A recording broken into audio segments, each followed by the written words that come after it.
ബിസ്മില്ലാ അൽഹംദുലില്ലാ അസ്സലാത്തു വസ്സലാമു അലാ റസൂലില്ലാഹി സ്വല്ലല്ലാഹു അലൈഹി വസല്ലം റബ്ബി ഇശ്റഹ് ലി സദ്രി വയസ്സിർ ലി അംരി വഹ്ലുൽ ഉഖ്ദതം മിൻ ലിസാനി യഫ്ഖഹു ഖൗലി.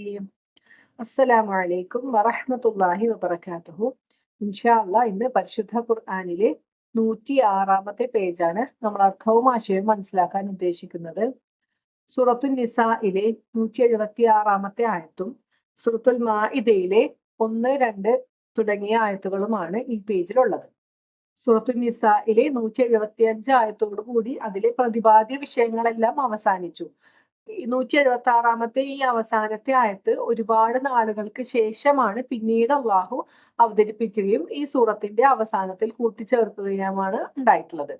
നമ്മൾ ഈ സൂറത്തിന്റെ ആദ്യ ഭാഗത്ത് 12-ാമത്തെ ആയത്തിൽ കലാലത്തിന്റെ നിയമത്തെ കുറിച്ച് പറഞ്ഞിട്ടുണ്ടായിരുന്നു. കലാലത്ത് എന്ന് വെച്ചാൽ എന്തായിരുന്നു?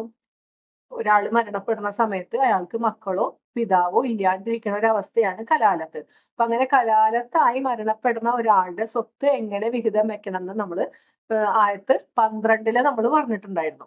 അപ്പൊ അതില് ഒരു ക്ലാരിറ്റി കുറവ് കൊണ്ട് ആളുകളുടെ ഇടയിൽ ഒരു സംശയം ഉണ്ടായി. അപ്പോൾ അവര് നബി സല്ലല്ലാഹു അലൈഹി വസല്ലമയോട് ഇങ്ങനെ ഒരു സംശയം ചോദിച്ച ഒരു സന്ദർഭത്തിലാണ് പിന്നീട് അള്ളാഹു ഈ ആയത്ത് അവതരിപ്പിക്കുകയും അത് ശ്രദ്ധേയമായി കാണാനായിട്ട് ഈ സൂറത്തിന്റെ അവസാനത്തിലായിട്ട് ചേർക്കാനായിട്ട് നബി സല്ലല്ലാഹു അലൈഹി വസല്ലമയോട് പറയുകയും ചെയ്തിട്ടുള്ളത്. ഈ ആയത്ത് അവതരിച്ചൊരു കാലഘട്ടം എന്ന് വെച്ചിട്ടുണ്ടെങ്കിൽ ഹിജ്റ 9-ാം വർഷം അല്ലെങ്കിൽ നബി സല്ലല്ലാഹു അലൈഹി വസല്ലമയുടെ ജീവിതത്തിന്റെ അവസാന കാലഘട്ടങ്ങളിലാണ് ഈ ഒരു ആയത്ത് അവതരിച്ചിട്ടുള്ളത്. ഈ ആയത്ത് അവതരിക്കാനുള്ള ഒരു പശ്ചാത്തലം പറയണത് ജാബിർ റളിയല്ലാഹു അൻഹു പറയാണ്, അദ്ദേഹം സുഖമില്ലാണ്ടിരുന്ന ഒരു സമയത്ത് നബി സല്ലല്ലാഹു അലൈഹി വസല്ലമ അദ്ദേഹത്തിന്റെ അടുത്ത് വന്നു. എന്നിട്ട് നബി സല്ലല്ലാഹു അലൈഹി വസല്ലമ വുളു എടുത്തിട്ട് ജാബിർ റളിയല്ലാഹു അൻഹു ബോധമില്ലാണ്ട് കിടക്കുകയായിരുന്നു. അപ്പോ അദ്ദേഹത്തിന്റെ മുഖത്ത് വെള്ളം തെളിച്ചു. അങ്ങനെ അദ്ദേഹത്തിന് ബോധം വന്നു. ആ സമയത്ത് ജാബിർ റളിയല്ലാഹു അൻഹു നബി സല്ലല്ലാഹു അലൈഹി വസല്ലമയോട് ചോദിക്കുകയാണ്, എന്റെ സ്വത്തിന്റെ 1/3 ഭാഗം ഞാൻ എന്റെ സഹോദരിമാർക്ക് വസിയത്ത് ചെയ്യട്ടെ എന്ന് പറഞ്ഞു ചോദിച്ചു. അപ്പൊ നബി സല്ലല്ലാഹു അലൈഹി വസല്ലമ പറഞ്ഞു, നല്ലതാണ്, ചെയ്തോളൂ എന്ന് പറഞ്ഞു. പിന്നീട് ജാബിർ റളിയല്ലാഹു അൻഹു വീണ്ടും ചോദിക്കുകയാണ്, എന്റെ സ്വത്തിന്റെ പകുതി ഭാഗം സഹോദരിമാർക്ക് ഞാൻ വസിയത്ത് ചെയ്യട്ടെ എന്ന്. അപ്പോഴും നബി സല്ലല്ലാഹു അലൈഹി വസല്ലമ നല്ലതാണെന്ന് പറഞ്ഞിട്ട് പറഞ്ഞു. റൂമിൽ നിന്ന് പുറത്തു പോയി. എന്നിട്ട് നബി സല്ലല്ലാഹു അലൈഹി വസല്ലമ പിന്നെ തിരിച്ചു വന്നിട്ട് പറഞ്ഞു, ഈ അസുഖം കൊണ്ടൊന്നും താങ്കൾ മരണപ്പെടുമെന്ന് എനിക്ക് തോന്നുന്നില്ല. കാരണം ഈ അസുഖം താൽക്കാലികമാണ്, അത് മാറും, പിന്നീട് ജീവിതത്തിലോട്ട് തിരിച്ചു വരും. വസിയത്ത് ചെയ്യേണ്ടത് എപ്പോഴാണ്? മരണമാസന്നമായ ഒരു സമയത്താണല്ലോ. അപ്പൊ അദ്ദേഹം മരണമാസന്നമായി എന്നുള്ള ഒരു രീതിയിലാണ് ഇങ്ങനെ ചോദിച്ചത്. അപ്പൊ നബി സല്ലല്ലാഹു അലൈഹി വസല്ലമ പറഞ്ഞു, ഇങ്ങനെ മരണപ്പെടുമെന്നൊന്നും തോന്നുന്നില്ല, നിങ്ങളുടെ വിഷയത്തിൽ ഒരു ആയത്ത് അവതരിച്ചിട്ടുണ്ട് എന്ന് പറഞ്ഞിട്ടാണ് ഈ 176-ാമത്തെ ആയത്ത് നബി സല്ലല്ലാഹു അലൈഹി വസല്ലമ പറഞ്ഞു കൊടുക്കുന്നത്. ഈ സംഭവത്തിന് ശേഷം ഒരുപാട് കാലം ജാബിർ റളിയല്ലാഹു അൻഹു ജീവിച്ചിരിപ്പുണ്ടായിരുന്നു. അപ്പോഴൊക്കെ അദ്ദേഹം ഈ ഒരു ആയത്തിനെ കുറിച്ച് പറയുമ്പോൾ എന്റെ വിഷയത്തിൽ അവതരിച്ച ആയത്താണ് ഇത് എപ്പോഴും പറയാറുണ്ടായിരുന്നു. അപ്പോ ഈ ഒരു ആയത്തിന് 12-ാമത്തെ ആയത്തുമായിട്ട് വ്യത്യസ്തമാക്കണം എന്താണെന്ന് വെച്ചാൽ, ആ ആയത്തിൽ പറഞ്ഞത് കലാലത്തായി മരണപ്പെടുന്ന ഒരാൾക്ക് ഉമ്മയൊത്ത സഹോദരൻ അല്ലെങ്കിൽ ഉമ്മയൊത്ത സഹോദരങ്ങൾക്ക് കിട്ടണ ഓഹരി എത്രയാണെന്നാണ് അള്ളാഹുവിടെ പറഞ്ഞു തന്നിട്ടുണ്ടായിരുന്നത്. പക്ഷെ സഹോദരങ്ങൾ 3 തരത്തിലുണ്ട്. നമ്മൾ ആ ആയത്ത് പഠിച്ചപ്പോൾ മനസ്സിലാക്കിയിട്ടുണ്ടായിരുന്നു അല്ലെ? ഒന്നില്ലെങ്കിൽ വാപ്പയും ഉമ്മയും ഒത്ത സഹോദരങ്ങൾ. അതായത് നോർമലി ഒരു വാപ്പാക്കും ഉമ്മാക്കും കുറച്ച് മക്കൾ ഉണ്ടെങ്കിൽ അവരെല്ലാവരും വാപ്പയും ഉമ്മയും ഒത്ത സഹോദരങ്ങളാണ്. ഇനിയല്ല, വാപ്പ ഇതിനു മുമ്പ് വേറൊരു വിവാഹം കഴിച്ചിട്ടുണ്ട്. അപ്പൊ ആ വിവാഹത്തിൽ വാപ്പാക്ക് ഒരു കുട്ടി ഉണ്ടെങ്കിൽ കോമൺ ആയിട്ട് ഈ 2 കുട്ടികളുടെയും കോമൺ ആയിട്ടുള്ള ആള് വാപ്പയാണല്ലേ. അപ്പൊ വാപ്പയൊത്ത സഹോദരങ്ങളാണ് അത്. ഉമ്മ വേറെ വേറെയാണ് ഇവരുടെ, പക്ഷെ വാപ്പ ഒന്നാണ്. അപ്പൊ അതിനെ വാപ്പയൊത്ത സഹോദരങ്ങൾ എന്ന് പറയും. ഇനിയല്ല, ഉമ്മ ചിലപ്പോ ഈ ഒരു വിവാഹത്തിന് ശേഷം മറ്റൊരു വിവാഹം കഴിക്കുകയാണ്. അപ്പൊ അതില് കുട്ടികൾ ഉണ്ടാവുമ്പോ അതിലുണ്ടാവുന്ന കുട്ടികള് ഈ ആദ്യത്തെ വിവാഹത്തിലുള്ള കുട്ടികൾക്ക് എന്താണ്, അവരും സഹോദരങ്ങളാണ്. അതും ഉമ്മയൊത്ത സഹോദരങ്ങൾ എന്ന് പറയും. അവിടെ കോമൺ ആയിട്ട് ഉമ്മയാണുള്ളത് അല്ലെ. അങ്ങനെ 3 ടൈപ്പിലാണ് സഹോദരങ്ങൾ ഉണ്ടാവുക. അപ്പൊ ആദ്യത്തെ 12-ാമത്തെ ആയത്തിൽ അള്ളാഹു പറഞ്ഞത്, ഉമ്മയൊത്ത സഹോദരങ്ങൾ ഉണ്ടെങ്കിൽ ഒരാൾ കലാലത്തായി മരണപ്പെടുകയാണ്, ഉമ്മയൊത്ത സഹോദരങ്ങൾ ഉണ്ടെങ്കിൽ അവർക്ക് എത്ര വിഹിതം കിട്ടും. അത് അവിടെ നമ്മൾ പഠിച്ചിട്ടുണ്ടായിരുന്നു, ആണോഹരി പെണ്ണോഹരി എന്ന് വ്യത്യാസമൊന്നുമില്ല. എത്രയാണോ ഉള്ളത് അത് 1/3 ഭാഗമാണ് ഈ കലാലത്തായി മരണപ്പെടുന്ന വ്യക്തിയുടെ സ്വത്തിൽ നിന്നും ഈ സഹോദരങ്ങൾക്ക് കിട്ടുക. അത് തുല്യമായിട്ട് ഭാഗിക്കണം. ഈ മരണപ്പെട്ട ആൾക്ക് സഹോദരിയാണുള്ളതെങ്കിലും ഇനിയല്ല, ഒരു സഹോദരിയും സഹോദരനും ഒക്കെ ഉണ്ടെങ്കിലും 2 കൂട്ടർക്കും ഈക്വൽ ആയിട്ടാണ് കിട്ടുക. നമ്മൾ സാധാരണ ഇപ്പൊ മക്കളുടെ കേസൊക്കെ പഠിച്ചപ്പോൾ നമ്മൾ മനസ്സിലാക്കിയിട്ടുണ്ടായിരുന്നു, രണ്ട് സ്ത്രീകളുടെ ഓഹരി ഒരു പുരുഷന് കിട്ടും. അപ്പൊ ഇവിടെ മാത്രം ഉമ്മയൊത്ത സഹോദരങ്ങളുടെ കാര്യത്തിന് കലാലത്തിന്റെ വിഷയത്തിൽ വരുമ്പോൾ അവിടെ എല്ലാവർക്കും ഈക്വൽ ആണ്. ഇനി ഈ ആയത്തിൽ പറയുന്നത് അപ്പൊ എന്താന്ന് വെച്ചാല് ഉമ്മയൊത്ത സഹോദരങ്ങളുടെ കേസ് അവിടെ തീർന്നു. പിന്നെ രണ്ട് കാറ്റഗറി ഉണ്ട് അല്ലെ. വാപ്പയും ഉമ്മയും ഒത്ത സഹോദരങ്ങളുണ്ട്, നോർമലി ഉള്ള കേസ് ഉണ്ട്. ഇനി അല്ല വാപ്പയൊത്ത സഹോദരങ്ങളുണ്ട്. അപ്പൊ അവരുടെ കാര്യത്തിലുള്ള നിയമമാണ് അള്ളാഹു ഈ ആയത്തിൽ പറഞ്ഞു തരുന്നത്. അപ്പൊ നമുക്ക് ആയത്തൊന്ന് നോക്കാം. أعوذ بالله من الشيطان الرجيم بسم الله الرحمن الرحيم يستفتونك قل الله يفتيكم في الكلالة إن امرؤ هلك ليس له ولد وله أخت فلها نصف ما ترك وهو يرثها إن لم يكن لها ولد فإن كانت اثنتين فلهما الثلثان مما ترك وإن كانوا إخوة رجالا ونساء فللذكر مثل حظ الأنثيين يبين الله لكم أن تضلوا والله بكل شيء عليم.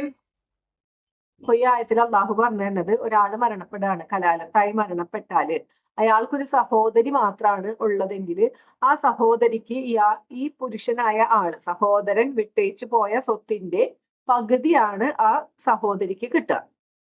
ഇനി ഒരു സ്ത്രീയാണ് മരണപ്പെടുന്നത്, കലാലത്തായി മരണപ്പെടുന്നത് സഹോദരിയാണെങ്കിൽ അയാൾക്കൊരു ആ സ്ത്രീക്ക് മരണപ്പെട്ട സ്ത്രീക്ക് ഒരു സഹോദരൻ ഉണ്ടെങ്കിൽ ഈ സ്ത്രീയുടെ സ്വത്തിന്റെ മുഴുവൻ ഭാഗവും ആ സഹോദരനാണ് കിട്ടുക. ഇനിയല്ല, മരണപ്പെട്ട വ്യക്തിക്ക് രണ്ട് സഹോദരിമാരാണ് ഉള്ളതെങ്കിൽ അവർക്ക് 2/3 ഭാഗമാണ് കിട്ടുക. അയാളുടെ സ്വത്തിനെ 3ആയി ഡിവൈഡ് ചെയ്താല് 2 പോർഷൻ ഈ സഹോദരിമാർക്ക് കിട്ടും.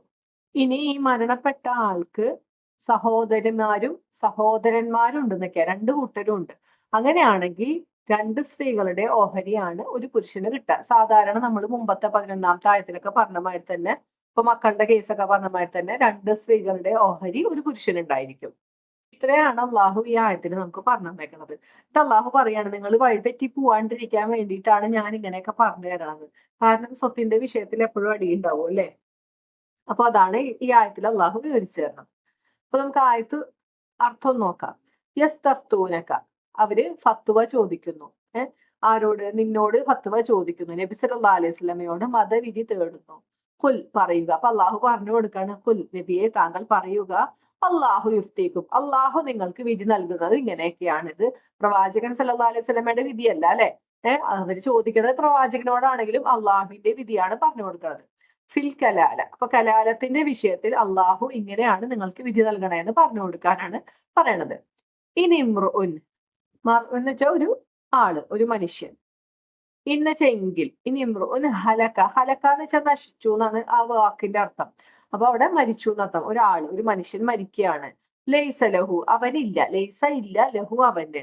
വലതുൻ, സന്താനങ്ങളില്ല. വലതെന്ന് വെച്ചിട്ടുണ്ടെങ്കിൽ ആൺകുട്ടി എന്നാണ് ശരിക്കും നമ്മൾ എപ്പോഴും അർത്ഥം പറയണെങ്കിലും വലതെന്ന് വെച്ചാൽ ജനിച്ചത് എന്നാണ് അർത്ഥം. സന്താനം, ആണും പെണ്ണും ഒക്കെ അതിൽ പെടും.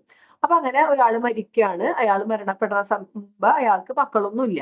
ഫലഹു, എന്നാൽ അയാൾക്ക് ഉണ്ട്. ഉഖ്തുൻ, ഒരു സഹോദരി ഉണ്ട്. ഫലഹ, എന്നാൽ അവൾക്കുണ്ട്. നിസ്ഫ്, നിസ്ഫ് എന്ന് വെച്ചാൽ പകുതി. മാ തറക്ക്, തറക്കാന്ന് വെച്ചാൽ ഉപേക്ഷിച്ചു. അപ്പൊ എന്താണോ അയാള് മരണപ്പെട്ട ആള് ഉപേക്ഷിച്ചു പോയത്, അതായത് മരണപ്പെടുമ്പോ അയാൾക്ക് എത്ര സ്വത്തുണ്ടോ അതിന്റെ പകുതിയാണ് ആ സഹോദരിക്ക് കിട്ടുക. അപ്പൊ ഇവിടെ കുട്ടികളില്ല എന്ന് മാത്രമേ പറഞ്ഞുള്ളൂ, പിതാവില്ല എന്ന് പ്രത്യേകം പറഞ്ഞിട്ടില്ല അല്ലെ. അത് അവിടെ ഓൾറെഡി അണ്ടർസ്റ്റുഡ് ആണ് അല്ലെ. കലാലത്തായി മരണപ്പെടുക എന്ന് വെച്ചാല് പിതാവോ മക്കളോ ഇല്ലാണ്ട് മരണപ്പെടുന്ന അവസ്ഥയാണ് കലാലത്ത്. ഇനിയിപ്പോ വാപ്പ ജീവിച്ചിരിപ്പുണ്ട്, മക്കളില്ലാത്തൊരവസ്ഥയാണ് എങ്കിലും അതിനെ കുറിച്ച് അള്ളാഹു 11, 12 ആയത്തുകളിൽ നമുക്ക് പറഞ്ഞു തരുന്നുണ്ട് അല്ലെ. ഒരു മക്കളില്ലാണ്ട് ഒരാൾ മരണപ്പെടുകയാണ്, ഇപ്പൊ വാപ്പാക്ക് ഇത്ര ഓഹരി ഉമ്മാക്ക് ഇത്ര ഓഹരി എന്നൊക്കെ നമ്മള് 11ാമത്തെ ആയത്തിൽ പഠിച്ചതാണ്. അപ്പൊ ഇവിടെ കലാലത്തിന്റെ വിഷയമാണ് പറയണത്. അങ്ങനെ ഒരാൾ മരണപ്പെടുകയാണ്, അയാൾക്കൊരു സഹോദരി മാത്രമേ ഉള്ളൂങ്കിൽ അയാൾ വിട്ടേച്ചു പോയ സ്വത്തിന്റെ പകുതിയാണ് ഈ സഹോദരിക്ക് കിട്ടുക. ബാക്കി പോർഷൻ എവിടേക്കാ പോവുക? അയാൾക്ക് ഈ മരണപ്പെട്ട ആൾക്ക് ഭാര്യ ഉണ്ടാവും, ഉമ്മ ഉണ്ടാവും അല്ലെ. അപ്പൊ അത് മറ്റുള്ള ഓഹരികളൊക്കെ വീതിച്ചു പോകും. അപ്പൊ ഈ സഹോദരിക്ക് ഇത്രയാണ് കിട്ടുക. ഇനി വഹുവ യരിസുഹ, വഹുവ എന്ന് വെച്ച് കഴിഞ്ഞാൽ ആ പുരുഷൻ, ഒരു പുരുഷൻ യരിസുഹ അവളെ അനന്തരമെടുക്കും. അതായത് ഈ സഹോദരിയാണ് മരണപ്പെട്ടത്, സഹോദരനുണ്ട് കലാലത്തായി മരണപ്പെടുന്നത് സഹോദരിയാണെങ്കിൽ ഈ സഹോദരൻ ഈ സഹോദരിയുടെ മുഴുവൻ സ്വത്തിനും അർഹനാണ്. ആ സഹോദരനാണ് അനന്തരമെടുക്കുക. ഇല്ലം യകുല്ലഹ വലത്, അവൾക്ക് മക്കളൊന്നും ഇല്ലെങ്കിൽ, അതായത് കലാലത്തായിട്ടാണ് മരണപ്പെടുന്നതെങ്കിൽ ആ സ്ത്രീയുടെ മുഴുവൻ സ്വത്തും ഈ സഹോദരന് കിട്ടും. ഫഇൻ കാനത, കാനത ചായി എന്നാണ്. അപ്പൊ കാനത്ത സ്ത്രീകളാണ്. അവർ ആയിരുന്നാൽ, ഫ എന്നിട്ട് ഇൻ എങ്കിൽ, അവർ ആയിരുന്നാൽ ഇസ്നതൈനി രണ്ടാളുകൾ, അപ്പൊ രണ്ട് സഹോദരിമാരാണ് അവരെങ്കിൽ, ഫലഹുമ എന്നാൽ രണ്ടാൾക്കും സുലുസാനി മൂന്നിൽ രണ്ടു ഭാഗം മിമ്മ തർക്ക്, ഇപ്പൊ ഈ വിട്ടേച്ചു പോയ ആളുടെ സ്വത്തിന്റെ മൂന്നിൽ രണ്ട് ഭാഗം ഈ രണ്ട് സഹോദരിമാർക്കും കിട്ടും. നിവ ഇൻ കാനു ഇനി എല്ലാവരായിരുന്നാൽ ഇഖ്വതൻ സഹോദരങ്ങളായിരുന്നാൽ, എങ്ങനത്തെ സഹോദരങ്ങൾ?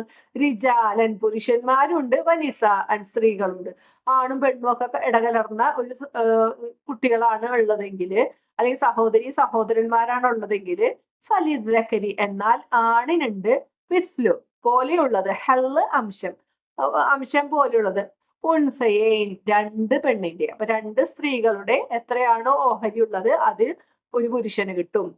ഇനി അള്ളാഹു പറയൂ ബയ്യനുല്ലാഹു, അള്ളാഹു ബയ്യനാൻ സദാ വിവരിച്ചു തരുന്നു അല്ലെ. അള്ളാഹു വിവരിച്ചു തരുന്നു ലക്കും നിങ്ങൾക്ക്, അൻതദില്ലു നിങ്ങൾ പിഴച്ചു പോകാതിരിക്കാൻ, വല്ലാഹു ബികുല്ലി ഷൈഇൻ അലീം അള്ളാഹു ആകട്ടെ എല്ലാ കാര്യത്തെക്കുറിച്ചും ഏറ്റവും നന്നായി അറിയുന്നവനാകുന്നു. അപ്പൊ ഇതിൽ ഈ കലാലത്ത് എന്നുള്ള വാക്ക് അതിന്റെ അർത്ഥം ഫലശൂന്യമായത് എന്നാണ്. കല്ല എന്നൊരു വാക്കിൽ നിന്നാണ് ഈ കലാലത്ത് ഉണ്ടായത്. കല്ല എന്ന് വെച്ചിട്ടുണ്ടെങ്കിൽ ഭാരം, ബുദ്ധിമുട്ട്, ക്ലേശം എന്നൊക്കെയാണ് അർത്ഥം. തലപ്പാവ് എന്നൊരു അർത്ഥം കൊണ്ടിട്ടാണ്. മക്കളില്ലാത്തൊരു സാഹചര്യത്തിൽ ഒരാൾ വാർദ്ധക്യത്തിൽ എത്തിപ്പെട്ടാല് അയാൾ മറ്റുള്ള ബന്ധുക്കൾക്ക് ഒരു ഭാരമായി മാറും അല്ലെ. അപ്പൊ ആ ഒരു അർത്ഥത്തിലൊക്കെയാണ് അങ്ങനെയുള്ള ആളുകളെ കലാലത്ത് നിന്ന് വിളിക്കണത്. ഈ തലപ്പാവ് എന്നുള്ള അർത്ഥം പറയണവര് പറയണത് എന്താ വെച്ചാല്, ഈ ഏറ്റവും അടുത്ത ബന്ധുക്കൾ എന്ന് വെച്ചാൽ ഒരാളുടെ ഏറ്റവും അടുത്ത ബന്ധുക്കൾ മാതാപിതാക്കളും മക്കളുമാണ്. ബാക്കി ചുറ്റുമുള്ള ബന്ധുക്കളും സഹോദരങ്ങളും ഒക്കെ ഒരു തലപ്പാവ് പോലെ വർത്തിക്കും എന്നാണ് പറയണത്. അതുകൊണ്ടാണ് ഇങ്ങനെയുള്ള ആളുകളെ കലാലത്ത് എന്ന് പറഞ്ഞത്. അപ്പൊ ഈ കലാലത്ത് എന്ന് പറയുന്നത് രണ്ടു കൂട്ടർക്കും പറയും. ഈ മരണപ്പെടുന്ന ആൾക്കും പറയും, അയാളുടെ ബന്ധുക്കൾക്കും കലാലത്ത് എന്ന് പറയും എന്നൊക്കെയാണ് ഇതിനെക്കുറിച്ച് വിശദീകരിച്ചിട്ടുള്ളത്. അപ്പോൾ ഈ 12ാമത്തെ ആയത്തിൽ പറഞ്ഞിട്ടുള്ള വിഷയവും ഇതിൽ പറഞ്ഞതും കൂടി നമ്മളൊന്ന് ചേർത്ത് പഠിക്കുകയാണെങ്കിൽ നമുക്ക് മനസ്സിലാവുന്ന കാര്യം, ഉമ്മയും ഉപ്പയും ഒത്ത സഹോദരങ്ങളുണ്ട്, ഉമ്മ മാത്രം ഒത്ത സഹോദരങ്ങളുണ്ട്, വാപ്പയൊത്ത സഹോദരങ്ങളുണ്ട് ഇല്ലേ. ഒരാള് കലാലത്തായി മരണപ്പെടുകയാണെങ്കിൽ അയാൾക്ക് ഈ മൂന്ന് തരത്തിലും സഹോദരങ്ങൾ ഉണ്ടെന്ന് വെക്കാം. ഉമ്മയും ഉപ്പയും ഒത്ത സഹോദരൻ ഉണ്ടാവാം, വാപ്പ ആദ്യം കല്യാണം കഴിച്ചതിലുള്ള വാപ്പയൊത്ത സഹോദരൻ ഉണ്ടാവാം, ഉമ്മ ആദ്യം കല്യാണം കഴിച്ചതിലുള്ള ഉമ്മയൊത്ത സഹോദരനും ഉണ്ടെന്ന് വെക്കാം. അപ്പൊ ഇയാളുടെ സ്വത്തിൽ നിന്നും ഉമ്മയൊത്ത സഹോദരൻ എന്തായാലും പോകും, മൂന്നിൽ ഒരു ഭാഗം പോകും. പിന്നെ ഉമ്മയും വാപ്പയും ഒത്ത സഹോദരങ്ങൾക്കും പോകും. പക്ഷെ വാപ്പ മാത്രം ഒത്ത സഹോദരങ്ങൾക്ക് അപ്പൊ അതിൽ നിന്ന് പോകൂല. അപ്പൊ നമ്മൾ മനസ്സിലാക്കേണ്ട ഒരു കാര്യം, വാപ്പയും ഉമ്മയും ഒത്ത സഹോദരങ്ങൾ ജീവിച്ചിരിക്കെ വാപ്പ മാത്രം ഒത്ത സഹോദരങ്ങളിലേക്ക് സ്വത്ത് പോകൂല, പക്ഷെ ഉമ്മയൊത്ത സഹോദരങ്ങളിലേക്ക് പോകും. ഒന്നുകൂടി പറയാം, ഇപ്പൊ ഉമ്മയൊത്ത സഹോദരനുണ്ട്, അതിലിപ്പോ ഉമ്മ വേറെ വിവാഹം കഴിച്ചിട്ട് അതില് സഹോദരങ്ങളുണ്ട്. ഇയാൾക്ക് വാപ്പയും ഉമ്മയും ഒത്ത സഹോദരങ്ങൾ ഉണ്ടെങ്കിൽ ഈ രണ്ട് കൂട്ടർക്കും സ്വത്ത് പോകും. ഇനി ഒരാൾ മരണപ്പെടുമ്പോ വാപ്പയും ഉമ്മയും ഒത്ത സഹോദരങ്ങൾ, ഈ സ്വന്തം വാപ്പയുടെ ഉമ്മയുടെയും കൂടെയുള്ള സഹോദരങ്ങളുണ്ട്. ഇനി അല്ല വാപ്പയൊത്ത വേറൊരു സഹോദരൻ ഉണ്ടെന്നൊക്കെ, വാപ്പാക്ക് ആദ്യം കല്യാണം കഴിച്ചാലോ രണ്ടാമത് കല്യാണം കഴിച്ചാലോ മക്കളുണ്ടെങ്കിൽ അവർക്ക് പോകൂല. അപ്പൊ വാപ്പയും ഉമ്മയും ഒത്ത സഹോദരങ്ങൾ ജീവിച്ചിരിക്കെ അല്ലെങ്കിൽ അവരെ അവകാശികളായിരിക്കെ വാപ്പ മാത്രം ഒത്ത സഹോദരന് പോകൂല, പക്ഷെ ഉമ്മയൊത്ത സഹോദരങ്ങൾക്ക് പോകും. ഉമ്മയൊത്ത സഹോദരങ്ങൾക്ക് എല്ലാവർക്കും തുല്യമായിരിക്കും. അവിടെ ആണോഹരി പെണ്ണോഹരിന്ന് വ്യത്യാസമില്ല. പക്ഷെ വാപ്പയും ഉമ്മയും ഒത്ത സഹോദരങ്ങൾക്കോ അല്ലെങ്കിൽ വാപ്പയൊത്ത സഹോദരങ്ങൾക്കോ നമ്മൾ ഈ ആയത്തിൽ പറഞ്ഞ പോലെയാണ്, ഒരു പുരുഷന് രണ്ട് സ്ത്രീയുടെ ഓഹരികൾ ഉണ്ടായിരിക്കും. അത്രയാണ് നമുക്ക് ഇതിൽ നിന്ന് മനസ്സിലാവുന്നത്. അപ്പൊ ഈ ഒരു സൂറത്തിൽ ഒരുപാട് കാര്യങ്ങൾ നമ്മൾ മനസ്സിലാക്കിയിട്ടുണ്ടായിരുന്നു. അതില് അനന്തരാവകാശ സ്വത്തിനെ സംബന്ധിച്ചിട്ട് വളരെ കുറച്ച് ആയത്തുകളാണ് അള്ളാഹു നമുക്ക് പറഞ്ഞു തന്നത്. അപ്പൊ അതിൽ നിന്നും ഇപ്പൊ എത്ര, 8-1, 4-1, 3-1, 3-2, പകുതി, ഇതൊക്കെ നമ്മൾ കണ്ടു അല്ലെ. ഇത്രയും ഭാഗങ്ങളൊക്കെ കണ്ടു. അപ്പൊ ഇതിനെ ഭാഗിക്കണത് എങ്ങനെയാന്ന് വെച്ചാൽ, വെറുതെ ഈ ആയത്ത് പഠിച്ചു വെച്ചിട്ട് കൊണ്ടുപോയി ഭാഗിക്കാൻ പോയിട്ടുണ്ടെങ്കിൽ സ്വത്ത് ബാക്കിയാവും, ചിലർക്ക് പറഞ്ഞ ഓഹരി തികയില്ല, അങ്ങനെയൊക്കെ ഉണ്ടാവും. അപ്പൊ അതനുസരിച്ച് നമ്മുടെ ഗണിതശാസ്ത്രം വളർന്നു. അള്ളാഹു അപ്പൊ നമുക്ക് ഏറ്റവും ക്ലിയർ ആയും ഷോർട്ടായിട്ടും നമുക്ക് പറഞ്ഞു തന്നു ഇങ്ങനെയൊക്കെയാണ് ഭാഗിക്കേണ്ടത്. അതനുസരിച്ച് നമ്മുടെ മാത്സ് ഡെവലപ്പായി ഒരുപാട് കാലങ്ങളായിട്ട് ആളുകൾ ഇത് കൃത്യമായിട്ട് തന്നെ ഭാഗിച്ചു പോകുന്നുണ്ട് അല്ലെ. അപ്പൊ ഇത്രയും കാര്യങ്ങളാണ് നമ്മൾ ഈ സൂറത്തിൽ മനസ്സിലാക്കിയത്. ഇൻഷാല്ല ഡീറ്റെയിൽ ആയിട്ട് ഈ ഒരു സൂറത്തില് എന്തൊക്കെ നമ്മൾ പഠിച്ചു എന്നുള്ളത് നമ്മൾ അടുത്ത ഓഡിയോയിൽ ഇൻഷാല്ല നോക്കും. ഇനി ഈ പേജിൽ വരുന്നത് അടുത്ത സൂറത്ത് മാഇദയാണ്, 5ാമത്തെ സൂറത്താണ്. അതിന്റെ 2 ആയത്തുകൾ ഉണ്ട് ഈ പേജിൽ. അപ്പൊ നമുക്ക് ആ 2 ആയത്തുകളും കൂടി നോക്കാം. മാഇദ എന്ന വാക്കിന്റെ അർത്ഥം ഭക്ഷണ തളിക എന്നാണ്. ഇത് 120 ആയത്തുകളാണെന്നും 123 ആയത്തുകളാണെന്നും പണ്ഡിതന്മാർക്കിടയിൽ അഭിപ്രായ വ്യത്യാസമുണ്ട്. അതൊരിക്കലും ഖുർആനിലെ ആയത്തുകളോ അല്ലെങ്കിൽ വാക്കുകളോ കൂടിയതുകൊണ്ടോ കുറഞ്ഞതുകൊണ്ടോ അല്ല, ആയത്തിനെ വിഭജിച്ച രീതിയിലുള്ള വ്യത്യാസമാണ്. ഈ ഖുർആനിലെ ഒരു ഹർക്കത്ത് പോലും ഒരു മാറ്റവും ഉണ്ടായിട്ടില്ല. അപ്പൊ നമ്മൾ ഇപ്പൊ 120 ആയത്തുകളിൽ നമ്മളിപ്പോ മനസ്സിലാക്കാം പല ഖുർആനിലും വ്യത്യാസം ഉണ്ടായിരിക്കാം. 120ഓ 123ഓ ഒക്കെ ആയിട്ട് ഉണ്ടാവും. ഈ സൂറത്തിലെ 112ാമത്തെയും 114ാമത്തെയും ആയത്തുകളിലാണ് മാഇദ എന്ന ഒരു വാക്ക് വരുന്നത്. ഹവാരിയുകള് ഈസാ നബി അലൈഹി ഇസ്ലാമിനോട് പറഞ്ഞൊരു സന്ദർഭമാണ്. ആകാശത്ത് നിന്ന് ഭക്ഷണത്തളിക ഇറക്കിത്തരാൻ പറഞ്ഞൊരു സംഭവം പറയുന്നുണ്ട്. അവിടെയാണ് ഈ മാഇദ എന്നുള്ള വാക്ക് വന്നിരിക്കുന്നത്. അല്ലാണ്ട് ഈ ഒരു നമ്മൾ മുമ്പ് മനസ്സിലാക്കിയതുപോലെ ഈ സൂറത്തില് ഭക്ഷണത്തളികയെ കുറിച്ച് അധികം കാര്യങ്ങളൊന്നും പറയണില്ല. ഒരുപാട് നിയമവ്യവസ്ഥകൾ പറഞ്ഞു തരുന്ന ഒരു സൂറത്താണ് ഈ സൂറത്തുൽ മാഇദ. സൂറത്തുൽ മാഇദയ്ക്ക് മറ്റ് ചില പേരുകൾ കൂടിയുണ്ട്. അതിലൊന്നാണ് സൂറത്തുൽ ഉഖൂദ്, കരാറുകൾ എന്നർത്ഥം വരുന്ന ഉഖൂദ്. പിന്നെ സൂറത്തുൽ മുൻഖിദ, രക്ഷിക്കുന്നത് എന്നൊരർത്ഥത്തില്. പിന്നെ സൂറത്തുൽ അഹ്കാം, നിയമങ്ങളുടെ അധ്യായം എന്നൊരു പേരുണ്ട്. സൂറത്തുൽ അഖിയാർ, പുണ്യവാന്മാരുടെ അധ്യായം എന്നിങ്ങനെ പേരുകളൊക്കെ ഈ സൂറത്തിനുണ്ട്. ഈ സൂറത്തിനെ കുറിച്ചിട്ട് ആയിഷ റളിയല്ലാഹു അൻഹ പറഞ്ഞിട്ടുള്ളത് ഇങ്ങനെയാണ്: ഈ സൂറത്തിൽ അള്ളാഹു ഹലാലാക്കിയതെല്ലാം നിങ്ങൾ ഹലാലാക്കുകയും ഇതിൽ അള്ളാഹു എന്തെല്ലാം വിരോധിച്ചു അതെല്ലാം നിങ്ങൾ വിരോധിക്കുകയും എന്ന് പറഞ്ഞിട്ടുണ്ട്.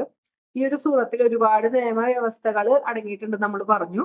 അപ്പൊ അതില് വേദക്കാരുമായുള്ള വിവാഹബന്ധത്തെ കുറിച്ച്, വസിയത്തിനെ കുറിച്ച്, മാംസാഹാരം കഴിക്കുന്നതുമായി ബന്ധപ്പെട്ട്, പിന്നെ ഹറമിൽ വെച്ചുള്ള വേട്ടയാടലിനെ കുറിച്ച്, തയമ്മം, മദ്യം, ചൂതാട്ടം തുടങ്ങിയവയൊക്കെ സംബന്ധിച്ച്, പിന്നെ പ്രതിജ്ഞാലംഘനം, ബാങ്ക് വിളി, ഇതിനൊക്കെ സംബന്ധിച്ച് ഒരുപാട് കാര്യങ്ങൾ ചർച്ച ചെയ്യുന്ന ഒരു സൂറത്താണിത്.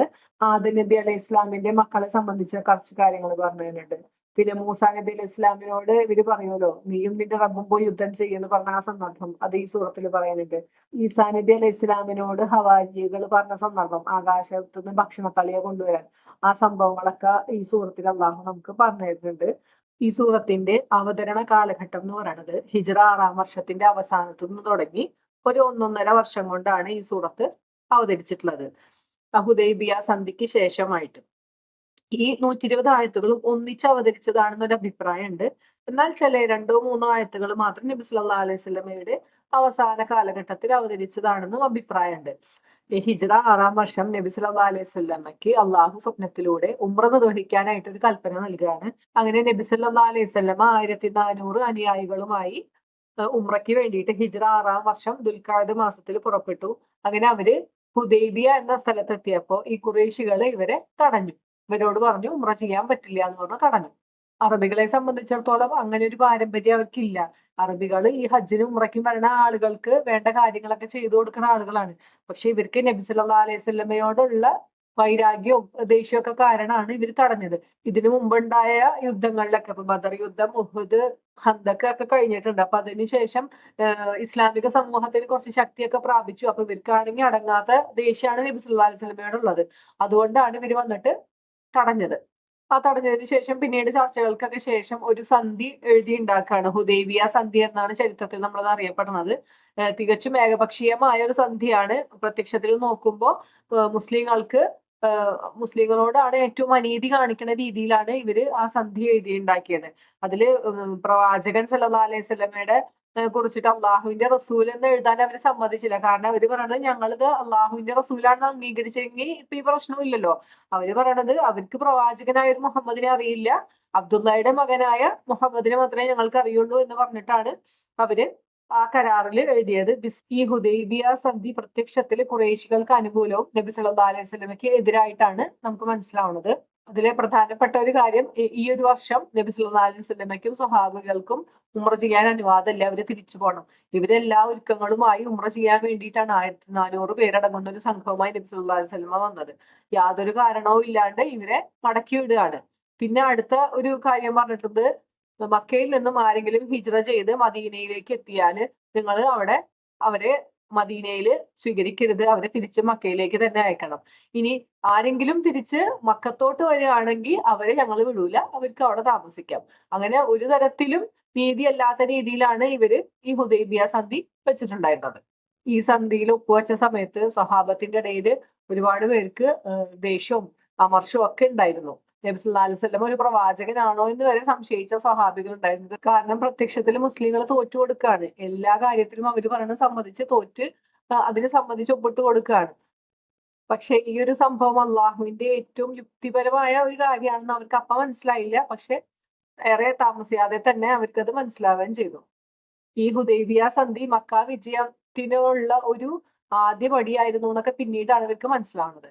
ഈ കരാറ് ഒപ്പുവെച്ച് ആ സമയത്ത് തന്നെ ഒരാള് മക്കത്ത് നിന്ന് രക്ഷപ്പെട്ട്, അവിടെ പീഡനങ്ങളൊക്കെ സഹിച്ച് ഒരുപാട് കഷ്ടപ്പെട്ട് ആള് അവിടെ നിന്ന് ഹിജറ ചെയ്ത് ഇവിടേക്ക് എത്തുകയാണ്. പക്ഷെ ഇങ്ങനെ ഒരു കരാറ് നമ്മൾ ഒപ്പിട്ട് പോയില്ലേ. നബി സല്ലല്ലാഹു അലൈഹി വസല്ലമ പറഞ്ഞു, താങ്കൾ തിരിച്ചു പോകണം, കാരണം ഞാൻ ഇങ്ങനെ ഒരു കരാറ് ചെയ്തിട്ടുണ്ട്, മക്കത്ത് നിന്ന് ആരെങ്കിലും ഇങ്ങോട്ട് വന്നാൽ തിരിച്ചയക്കണം എന്ന്. അപ്പൊ എത്രയോ സങ്കടകരമായ ഒരു അവസ്ഥയാണത്. ഒപ്പിട്ട് കഴിഞ്ഞിട്ടുള്ളൂ, വേണമെങ്കിൽ അവിടെ പറയാം ആള് പോന്നിട്ട് കുറച്ചായില്ലേ, ഇപ്പൊ ഒപ്പിട്ടല്ലേ ഉള്ളൂ, അപ്പൊ ഇയാളെയും കൂടി ഇങ്ങോട്ട് ഇവിടെ നിർത്താം, അങ്ങനെ ഒന്നും പറഞ്ഞില്ല. ആ നമ്മൾ ചെയ്ത കരാറ് നിറവേറ്റലാണ് ഒരു സത്യവിശ്വാസിയുടെ ബാധ്യത. നബി സല്ലല്ലാഹു അലൈഹി വസല്ലം അപ്പൊ അദ്ദേഹത്തെ തിരിച്ചയക്കാണ്, നിങ്ങളുടെ കാര്യം അള്ളാഹു നോക്കിക്കൊള്ളും എന്ന് പറഞ്ഞിട്ട് തിരിച്ചു വിടാറുണ്ടായത്. അപ്പൊ ഈ സന്ധിയിൽ പറഞ്ഞിട്ടുള്ളത് എന്താണ്, മക്കത്ത് നിന്ന് ആരെങ്കിലും ഹിജറ ചെയ്ത് ഇവരുടെ അടുത്തേക്ക് വന്നാല് ഇവരിവിടെ നിർത്താൻ പാടില്ല, തിരിച്ച് മക്കത്തേക്ക് വിടണം. തിരിച്ചു വിടണമെന്നേ ഉള്ളൂ, മക്കയിലോട്ട് എത്തിക്കണം എന്നൊന്നും നിയമമില്ല. അപ്പൊ ഈ കഷ്ടപ്പെട്ട് അവിടെ നിന്ന് ചാടിപ്പോന്ന, അവിടെ ഒരുപാട് വേദനകളൊക്കെ അനുഭവിച്ച് ചോരയൊക്കെ ഒലിപ്പിച്ചിട്ടാണ് ഇയാൾ ഈ വരണത്. വന്നിട്ട് ഇയാളോട് തിരിച്ചു പോയിക്കോളാൻ പറഞ്ഞപ്പോ ഇദ്ദേഹം തിരിച്ച് മക്കത്തേക്ക് പോയില്ല. ഈ ഖുറൈശികള് കച്ചവടം നടത്തണ സിറിയയിലേക്ക് പോണ പാതയിൽ ഒരു സ്ഥലത്ത് പോയിട്ട് അയാള് അവിടെ തമ്പടിച്ചു. അങ്ങനെ അതുപോലെ തന്നെ അവിടെ നിന്ന് മക്കത്ത് നിന്ന് രക്ഷപ്പെട്ട് വന്ന ആളുകൾ പിന്നീട് ഈ സിറിയയിൽ നിന്ന് ഇവര് കച്ചവടമൊക്കെ കഴിഞ്ഞ് തിരിച്ചു വരണ ആ ഒരു പാതയിൽ വന്നിട്ട് ഇവരെല്ലാവരും കൂടി തമ്പടിച്ചു. അപ്പൊ സ്വാഭാവികമായിട്ടും ഇവർക്ക് എന്താണ്, ഖുറൈശികളോട് ദേഷ്യം ഉണ്ടല്ലോ. ഖുറൈശികൾ കച്ചവടമൊക്കെ കഴിഞ്ഞ് അവിടെ നിന്ന് ചരക്കുമായിട്ട് സിറിയയിൽ നിന്ന് മടങ്ങി വരണ ഈ വഴിയിൽ ഇവര് കാത്തുനിന്ന് ഇവരെ ആക്രമിക്കാൻ തുടങ്ങി. അപ്പൊ ഇവരെ കൊണ്ട് ഭയങ്കര ബുദ്ധിമുട്ടായി ഖുറൈശികൾക്ക്. അപ്പൊ ഖുറൈശികൾ തന്നെ നബി സല്ലല്ലാഹു അലൈഹി വസല്ലമയുടെ അടുത്ത് വന്നിട്ട് പറഞ്ഞു, നമുക്ക് ആ ക്ലോസ് അങ്ങോട്ട് വെട്ടാം, മക്കത്ത് നിന്ന് ആരെങ്കിലും വന്നാൽ നിങ്ങൾ തിരിച്ചു വിടേണ്ട ആവശ്യമില്ല, നിങ്ങൾ ഇവിടെ തന്നെ നിർത്തിക്കോന്ന് അവരെ കൊണ്ട് തന്നെ അള്ളാഹു പറയിപ്പിച്ചു. മറ്റൊരു കാര്യം, അടുത്ത വർഷം ഇവരോട് ഉംറ ചെയ്തോളാൻ പറഞ്ഞിട്ടുണ്ട്, അതിന് ഇവർക്ക് സ്വതന്ത്രമായി വന്ന് ചെയ്യാം. ഈ വർഷം ഉംറ ചെയ്യണം എന്നൊക്കെ പറഞ്ഞ് ഒരു പ്രശ്നം ഉണ്ടാക്കിയിരുന്നെങ്കിൽ ഒരു വലിയൊരു രക്തച്ചൊരിച്ചിൽ അവിടെ ഉണ്ടായാനെ. പക്ഷെ പ്രവാചകന്റെ തീരുമാനം എന്തായിരുന്നു, ആ ഹുദൈബിയ സന്ധിയിൽ ഒപ്പിടുക, അവര് പറഞ്ഞതെല്ലാം അനുസരിച്ചു. പക്ഷെ അവർക്ക് എന്താ, ഒരു വർഷം കാത്തിരിക്കണമെന്നേ ഉള്ളൂ. അടുത്ത വർഷം വളരെ സമാധാനപൂർവ്വം വന്നിട്ട് ഉംറ ചെയ്യാനുള്ള ഒരു അവസരം കിട്ടുകയും കൂടിയാണ് ചെയ്തത്. അപ്പൊ പ്രത്യക്ഷത്തിൽ നമുക്ക് ആദ്യം കേൾക്കുമ്പോൾ ഇതെല്ലാം മുസ്ലിങ്ങൾക്ക് എതിരാണല്ലോ, നമ്മൾ തോറ്റുപോയല്ലോ എന്നൊക്കെ തോന്നുമെങ്കിലും അള്ളാഹുവിന്റെ യുക്തി അവിടെ ഭയങ്കര വലുതായിരുന്നു. അപ്പൊ ഈ ഒരു പശ്ചാത്തലത്തിലൊക്കെയാണ് ഈ സൂറത്ത് അവതരിച്ചിട്ടുള്ളത്. ഈ ഒരു സമയത്ത് ഇസ്ലാമിക സമൂഹം ശക്തി പ്രാപിച്ചു, അവരൊരു രാഷ്ട്രത്തിന്റെ കീഴിലായി. ഇപ്പൊ നമ്മൾ സൂറത്ത് നിസായിൽ കണ്ടില്ലേ, ഒരുപാട് നിയമങ്ങളൊക്കെ അള്ളാഹു അവതരിപ്പിച്ചിട്ടുണ്ടായിരുന്നു.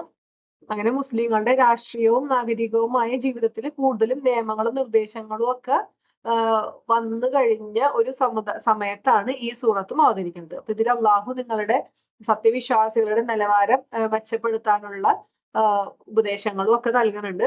പിന്നെ നമുക്ക് ഈ സൂറത്തിന്റെ ആയത്തുകളിലോട്ട് പോവാം. أعوذ بالله من الشيطان الرجيم بسم الله الرحمن الرحيم يا أيها الذين آمنوا أوفوا بالعقود أحلت لكم بهيمة الأنعام إلا ما يتلى عليكم غير محل الصيد وأنتم حرم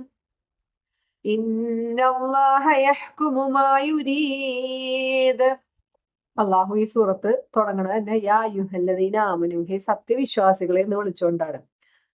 ഔഫു ബിൽ ഉഖൂദ്, വഫ എന്നുള്ള വാക്ക് നമ്മൾ പഠിച്ചിട്ടുണ്ടല്ലേ, നിറവേറ്റുക, പൂർണ്ണമായി നിറവേറ്റുക. അപ്പൊ നിങ്ങൾ നിറവേറ്റുവിൻ ബിൽ ഉഖൂദ്, നിങ്ങളുടെ കരാറ് ബന്ധങ്ങളെ. നമ്മൾ ആരോടെങ്കിലും ഒരു കരാറ് നിറവേറ്റിയിട്ടുണ്ടെങ്കിൽ അത് നിങ്ങൾ കൃത്യമായി പാലിക്കണം. സത്യവിശ്വാസികളെ വിളിച്ചുകൊണ്ടാണ് അള്ളാഹു പറയുന്നത്. ഉഹില്ലത് ലക്കും, ഉഹില്ല എന്ന് വെച്ചാൽ എന്താ? നിങ്ങൾക്ക് അനുവദനീയമാക്കപ്പെട്ടിരിക്കുന്നു. ലക്കും നിങ്ങൾക്ക്, ബഹീമത്തുൽ അൻആം. ബഹീമത്ത് എന്ന് വെച്ചാല് ആ വാക്കുകൊണ്ട് ഉദ്ദേശിക്കുന്നത് മിണ്ടാജീവികളായ എല്ലാത്തിനും പറയുമെങ്കിലും കാട്ടുജീവികളും പറവകളും അല്ലാത്ത ജന്തുക്കൾ എന്നാണ് അർത്ഥം. നാൽക്കാലി മൃഗങ്ങൾ എന്നീ ഉദ്ദേശത്തിലാണ് സാധാരണ ഈ വാക്ക് ഉപയോഗിക്കാറുള്ളത്. അൻആം എന്ന് വെച്ചിട്ടുണ്ടെങ്കിൽ ആട്, മാട്, ഒട്ടകം എന്നീ മൃഗങ്ങൾക്കാണ് പൊതുവെ അൻആം എന്ന് പറയുന്നത്. ചില സമയത്ത് ഒട്ടകത്തിനെ മാത്രം ഉദ്ദേശിച്ചുകൊണ്ട് അൻആം എന്ന് പറയും. നമ്മളിപ്പോ കാലികള്, നാൽക്കാലികൾ എന്നൊക്കെ പറയില്ല, അതുപോലെ അറബികൾ ഉപയോഗിച്ചിരുന്ന വാക്കാണ് അൻആം. ഇല്ലാമ യുസ്ല അലൈക്കും, ഇല്ലാമ യുസ്ല തല പാരായണം ചെയ്തു. ഇല്ലാമ യുസ്ല ഓതി കേൾപ്പിക്കപ്പെടുന്നതൊഴികെ, അലൈക്കും നിങ്ങൾക്ക്, ഗൈറ മുഹില്ലി സ്വൈദി, ഗൈറ എന്ന് വെച്ചാൽ അല്ലാത്ത നിലയിൽ, മുഹില്ലി സ്വൈദി ഹല്ല അനുവദനീയമായത് നമുക്കറിയാം അല്ലെ. അപ്പൊ അനുവദനീയമാക്കുന്നവരല്ലാത്ത നിലയിൽ, സ്വൈദ് എന്താണ്? വേട്ടയാടലിനെ. അൻതും ഹുറും, നിങ്ങളാകട്ടെ ഹുറും എന്ന് വെച്ചാൽ ഇഹ്റാം ചെയ്തവരാകുന്നു. ഹജ്ജിനോ ഉംറയ്ക്കോ വേണ്ടിയിട്ട് ഇഹ്റാം ചെയ്ത ആളുകളെയാണ് ഹുറും എന്ന് പറയുന്നത്. ഇന്നല്ലാഹ, നിശ്ചയമായും അള്ളാഹു, യഹ്കുമു, അവൻ വിധിക്കുന്നു. ഹക്കമ എന്നുള്ള വാക്ക്, ഹക്കമ യഹ്കുമു, മാ യുരീദ്, അവൻ ഉദ്ദേശിക്കുന്നത്. അറാദ എന്നുള്ള വാക്ക്, അറാദ യുരീദ്. അപ്പൊ ഇവിടെ പറയണ എന്താണ്? ഹേ സത്യവിശ്വാസികളെ, നിങ്ങൾക്ക് കരാറ് പാലിക്കൽ നിർബന്ധമാക്കിയിരിക്കുന്നു. നിങ്ങൾ എന്തെങ്കിലും ഒരു കരാറ് നിങ്ങൾ ചെയ്തിട്ടുണ്ടെങ്കിൽ അത് നിങ്ങൾ നിറവേറ്റുവിൻ. അപ്പൊ അവിടെ സത്യവിശ്വാസികളെ വിളിച്ചു പറഞ്ഞുകൊണ്ടുള്ള ഉദ്ദേശം എന്താണ്? മറ്റുള്ളവരെക്കാട്ടും ഏറ്റവും കടമപ്പെട്ടവരാണ് നിങ്ങൾ. കരാർ നിറവേറ്റാനായിട്ട് സത്യവിശ്വാസികളാണെങ്കിൽ നിങ്ങളാണ് ഏറ്റവും കടമപ്പെട്ടവരെന്നാണ് അള്ളാഹു അവിടെ ചൂണ്ടിക്കാണിക്കണത്. പിന്നെ പറഞ്ഞു, നിങ്ങൾക്ക് കാലി ജന്തുക്കളെ നിങ്ങൾക്ക് അനുവദിച്ചിട്ടുണ്ട്, താഴെ ഓതി കേൾപ്പിക്കുന്നവർ ഒഴികെ. അപ്പൊ ഇത് കഴിഞ്ഞിട്ട് തുടർന്നുള്ള ആയത്തുകളിൽ അള്ളാഹു നമുക്ക് ഹലാലല്ലാത്ത ജന്തുക്കളെ കുറിച്ച് പറയണ്ട. അപ്പൊ അതൊഴിച്ച് ബാക്കി എല്ലാതും നിങ്ങൾക്ക് ഹലാലാണെന്ന് അള്ളാഹുവോട് പറഞ്ഞു. ഇനി നിങ്ങൾ ഇഹ്റാമിൽ പ്രവേശിച്ചവരായിക്കൊണ്ട് വേട്ടയാടൽ നിങ്ങൾക്ക് അനുവദനീയമല്ല. നിശ്ചയമായും അള്ളാഹു ഉദ്ദേശിക്കുന്നത് അവൻ വിധിക്കുന്നു. അത് പറയാൻ കാരണം എന്താ? നമുക്ക് പലപ്പോഴും തോന്നും അല്ലെ, പല കാര്യങ്ങളും കേൾക്കുമ്പോ അതെന്താ അങ്ങനെ, എന്തുകൊണ്ട് അങ്ങനെ ആക്കി, അത് തിരിച്ചാക്കിക്കൂടെ? ഇപ്പൊ ഇഹ്റാമിൽ പ്രവേശിച്ചിട്ടുണ്ടെങ്കിൽ നമുക്ക് സുഗന്ധം ഉപയോഗിക്കാൻ പാടില്ല, പിന്നെ വിവാഹബന്ധ സംബന്ധമായ കാര്യങ്ങളൊന്നും ആലോചിക്കാൻ പാടില്ല, വേട്ടയാടൽ പാടില്ല, വേട്ടയാടിയ മൃഗങ്ങളെ ഭക്ഷിക്കാൻ പാടില്ല, പിന്നെ പുരുഷന്മാര് തലമറയ്ക്കാൻ പാടില്ല, പിന്നെ വേട്ടമൃഗത്തെ കാണിച്ചു കൊടുക്കാൻ പാടില്ല. അങ്ങനെ കുറെ കാര്യങ്ങളുണ്ട്. എന്തിനാ അങ്ങനെ എന്നൊക്കെ ചോദിക്കണവർക്കുള്ള ഒരു ഉത്തരാണ് അള്ളാഹു എന്താണ് ഉദ്ദേശിക്കുന്നത് അത് അള്ളാഹു നിയമമാക്കുന്നു. അപ്പൊ ഇതൊക്കെ അള്ളാഹു നമുക്ക് നൽകിയ നിയമമാകുന്നു. അപ്പൊ ഈ ആയത്തിൽ പറഞ്ഞു, വിശ്വസിച്ച ആളുകളെ നിങ്ങൾ കരാറുകൾ നിറവേറ്റണം. നിങ്ങൾ ആരെങ്കിലുമായിട്ട് കരാർ നടത്തിയിട്ടുണ്ടെങ്കിൽ നിങ്ങൾ കരാറ് പൂർണ്ണമായും നിറവേറ്റണം. നിങ്ങൾക്ക് ഓതി കേൾപ്പിച്ച തരുന്ന മൃഗങ്ങൾ ഒഴികെ ബാക്കിയെല്ലാം നിങ്ങൾക്ക് അനുവദിക്കപ്പെട്ടിരിക്കുന്നു. നിങ്ങൾ ഇഹ്റാമിൽ പ്രവേശിച്ചാൽ നിങ്ങൾക്ക് വേട്ടയാടാൻ പാടില്ല. നിശ്ചയമായും അള്ളാഹു അവൻ എന്താണോ ഉദ്ദേശിക്കുന്നത് അത് നിങ്ങൾക്ക് നിയമമായി വിധിക്കുന്നു എന്നാണ് ഈ ആയത്തിൽ അള്ളാഹു നമുക്ക് പറഞ്ഞു തന്നത്. ഈ ഒന്നാമത്തെ ആയത്തിനെ ചില തഫ്സീറിലും അല്ലെങ്കിൽ ഖുറാനിലും ഒക്കെ 2 ആയത്തുകളായിട്ടാണ് വിഭജിച്ചിട്ടുള്ളത്. യാ യുഹല്ലദീന ആമനു ഔഫു ബിൽ ഉഖൂദ് എന്ന് പറയുന്നവരെ ഒന്നാമത്തെ ആയത്തും ബാക്കിയുള്ള പോർഷൻ രണ്ടാമത്തെ ആയത്തും ആയിട്ടാണ് വിഭജിച്ചിട്ടുള്ളത്. അങ്ങനെയാണ് ഈ 120ഉം 123 ഒക്കെ വന്നിട്ടുള്ളത്. അപ്പൊ ഇനി അടുത്ത ആയത്ത് നമുക്ക് നോക്കാം. അടുത്ത ആയത്തിലും അള്ളാഹു സത്യവിശ്വാസികളെ വിളിച്ചുകൊണ്ട് തന്നെ കുറച്ച് കാര്യങ്ങൾ പറയാണ്. അവിടെ പറയണത് എന്താ? നിങ്ങൾ അള്ളാഹുവിന്റെ ചിഹ്നങ്ങളെ ഒന്നും അനാദരിക്കരുത്. അള്ളാഹുവിന്റെ ചിഹ്നങ്ങൾ എന്ന് പറയുന്നത് എന്താ? മതത്തിന്റെ ചിഹ്നങ്ങൾ, ഇപ്പൊ കഅബ, സഫ, മറവ, അല്ലെങ്കിൽ അങ്ങനത്തെ അള്ളാഹുവിൻ്റെതായ മതത്തിൻ്റെതായ യാതൊരു തരത്തിലുള്ള ചിഹ്നങ്ങളെ നിങ്ങൾ അനാദരിക്കാൻ പാടില്ല. അതുപോലെ തന്നെ അള്ളാഹു പവിത്രമാക്കിയ മാസങ്ങളുണ്ട് അല്ലെ, 4 മാസങ്ങളാണ് നമുക്കറിയാം. ദുൽഖഅദ, ദുൽഹിജ്ജ, മുഹറം, റജബ്, ഈ 4 മാസങ്ങൾ അള്ളാഹു പവിത്രമാക്കിയതാണ്. അപ്പൊ ആ മാസങ്ങളെ നിങ്ങൾ അനാദരിക്കരുത്. പിന്നെ ബലിക്ക് കൊണ്ടുപോകുന്ന മൃഗങ്ങളെ, അതിനെ നിങ്ങൾ അനാദരിക്കാൻ പാടില്ല. ഈ ബലിമൃഗത്തിന്റെ കഴുത്തില് അവരൊരു തിരിച്ചറിയാനായിട്ട് പണ്ട് കാലത്ത് ഇബ്രാഹിം നബി അലൈഹി ഇസ്ലാമിന്റെ കാലത്തൊക്കെ ഇങ്ങനെ അവരുടെ കഴുത്തില് ഒരു ആഭരണം പോലെ ഒരു സാധനം കെട്ടിത്തൂക്കാറുണ്ടായിരുന്നു. അപ്പൊ അതിനെ നിങ്ങൾ അനാദരിക്കരുത്. അതൊക്കെ അള്ളാഹുവിന്റെ ചിഹ്നങ്ങളാണ്. പിന്നെ ഇനി അള്ളാഹുവിന്റെ തൃപ്തിയും തേടിക്കൊണ്ട് കഅബയെ ലക്ഷ്യമാക്കി കൊണ്ടുവരുന്ന ആളുകളുണ്ട്, അവരെ നിങ്ങൾ അനാദരിക്കാൻ പാടില്ല. ഇതൊക്കെയാണ് അടുത്ത ആയത്തിന്റെ ആദ്യ ഭാഗത്തിൽ പറയണത്. നമുക്ക് ആ ഭാഗം നോക്കാം. يا أيها الذين آمنوا لا تحلوا شعائر الله ولا الشهر الحرام ولا الهدي ولا القلائد ولا آمين البيت الحرام ولا آمين البيت الحرام يبتغون فضلا من ربهم ورضوانا യാ അയ്യുഹല്ലദീന ആമനു ഹേ വിശ്വസിച്ചവരെ ലാ തുഹില്ലു ഹല്ലാന്ന് വെച്ചാൽ അനുവദിച്ചു എന്നൊക്കെ അർത്ഥം നമ്മൾ പറയാറുണ്ട്. ഇവിടെ അനാദരിച്ചു, നിങ്ങൾ അനാദരിക്കരുത് എന്നാണ് പറയുന്നത്. ലാ തുഹില്ലു, നിങ്ങൾ അനാദരിക്കരുത്. എന്തിനൊക്കെ? ഷആഇറല്ല, ഷിആർ എന്ന് വെച്ചാൽ അടയാളം, ചിഹ്നം അല്ലെ, അതിന്റെ ബഹുവചനാണ് ഷആഇർ. ഷആഇറല്ല, അള്ളാഹുവിന്റെ ചിഹ്നങ്ങളെ നിങ്ങൾ അനാദരിക്കരുത്. പിന്നെ വല ഷഹ്റൽ ഹറാം, ഷഹർ എന്താ നമുക്കറിയാം അല്ലെ, മാസം. ഹറാം എന്ന് വെച്ചാല് നമ്മള് ഹറാമായത്, നിഷിദ്ധമായത് എന്നൊരർത്ഥമുണ്ട്, പവിത്രമായത് എന്നർത്ഥമുണ്ട്. അപ്പൊ ഇവിടെ എന്താ? പവിത്രമായ മാസത്തെയും നിങ്ങൾ അനാദരിക്കാൻ പാടില്ല. വലൽ ഹദിയ, ഹദിയ നൽകണ ബലിമൃഗത്തെ, ബലിക്ക് കൊണ്ടുപോണ മൃഗത്തെയും നിങ്ങൾ അനാദരിക്കാൻ പാടില്ല. വലൽ ഖലാഇദ്, ഖലാഇദ് എന്ന് വെച്ചാലാണ് ഈ മൃഗങ്ങളുടെ കഴുത്തിൽ കെട്ടിത്തൂക്കണ ഒരു ആഭരണം, കണ്ഠാഭരണം എന്ന് പറയും. അതിനെയും നിങ്ങൾ അനാദരിക്കാൻ പാടില്ല. വല ആമീനൽ ബൈത്ത, ആ വീടിനെ കരുതി പോകുന്നവരെയും, അതായത് ആ വീട് എന്ന് വെച്ചാൽ എന്താണ്? കഅബയെ ലക്ഷ്യമാക്കിക്കൊണ്ട്, അൽ ഹറാമ, പവിത്രമായ ആ ഭവനത്തെ കരുതി പോകുന്ന ആളുകളെയും നിങ്ങൾ അനാദരിക്കരുത്. അവരെങ്ങനെയാണ് ആ ഭവനത്തെ തേടി പോകുന്നത്? യബ്തഗൂന, അവർ തേടിക്കൊണ്ട്, ഫദ്ലൻ, അനുഗ്രഹവും, മിർ റബ്ബിഹിം, അവരുടെ രക്ഷിതാവിങ്കൽ നിന്നും, വരിദ്വാന, നമ്മൾ റളിയ എന്നുള്ള വാക്കന്നെ അല്ലെ, പ്രീതിയും. അപ്പൊ അള്ളാഹുവിന്റെ പ്രീതിയും അനുഗ്രഹവും തേടിക്കൊണ്ട് ആ പവിത്രമായ ഭവനത്തെ കരുതി പോകുന്നവരെയും, പിന്നെ കണ്ഠാഭരണങ്ങളെയും, ഈ മൃഗങ്ങളുടെ കഴുത്തിലിടുന്ന ഈ കണ്ഠാഭരണങ്ങളെയും, ബലിക്ക് കൊണ്ടുപോകുന്ന മൃഗങ്ങളെയും, പവിത്രമായ മാസങ്ങളെയും, പിന്നെ അള്ളാഹുവിന്റെ ചിഹ്നങ്ങളെയും ഒന്നും നിങ്ങൾ അനാദരിക്കരുത്, നിങ്ങൾ അതിനോട് അനാദരവ് കാണിക്കരുത് എന്നാണ് അള്ളാഹു പറഞ്ഞത്.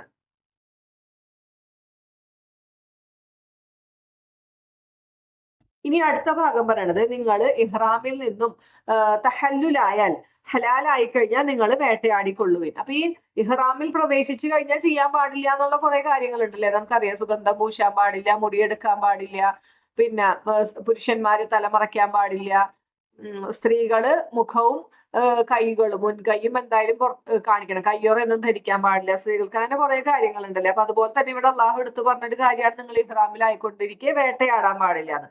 അപ്പൊ അള്ളാഹു പറഞ്ഞു, നിങ്ങൾ ഈ ഇഹ്റാമിൽ നിന്നും തഹല്ലുലായി കഴിഞ്ഞാൽ നിങ്ങൾ വേട്ടയാടിക്കൊള്ളാൻ പറയുന്നുണ്ട്. അതാണ് അടുത്ത ഭാഗം. ഇദാ ഹലൽതും, നിങ്ങൾ ഹലാലായാൽ, ഫസ്താദു, അപ്പോൾ വേട്ടയാടിക്കൊള്ളുവിൻ.